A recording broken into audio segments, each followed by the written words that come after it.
আসসালামু আলাইকুম।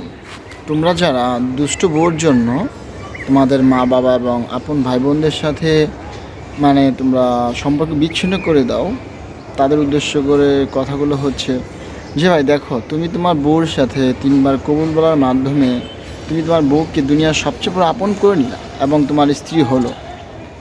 বাট দেখো, যদি একটা সময় এমন হয় যে তুমি তাকে তালাক দিলা, 1 তালাক, 2 তালাক, 3 তালাক, 3 তালাক দেওয়ার পর সে কিন্তু তোমার জন্য, সে তোমার বউ থাকবে না, সে তোমার জন্য দুনিয়ার সবচেয়ে নিকৃষ্ট একজন মানুষ হয়ে যাবে, তাই না?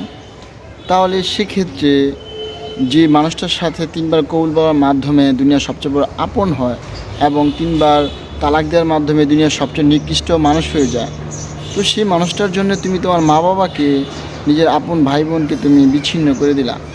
আচ্ছা ভাই, তোমার মা বাবার সাথে বা নিজের আপন ভাই বোনের সাথে দুনিয়ায় এমন কোনো কাজ আছে বা তালাকের মতো এমন কোনো কাজ আছে যে তুমি সেগুলো করলে তোমার আপন ভাই বোনের সাথে, নিজের মা বাবার সাথে সম্পর্ক বিচ্ছিন্ন হয়ে যাবে? কখনোই হবে না, এটা কখনোই পসিবল না। তো যদি দুষ্ট বউর পাল্লায় পড়ে কখনো এমন হয়, তাহলে সেটা কখনোই কইরো না ভাই, দয়া করে এমন করবা যে যদি দুষ্ট বউ হয় তাহলে তার সাথে বিচ্ছেদ করে দাও, মা বাবার সাথে ঠিক থাকো।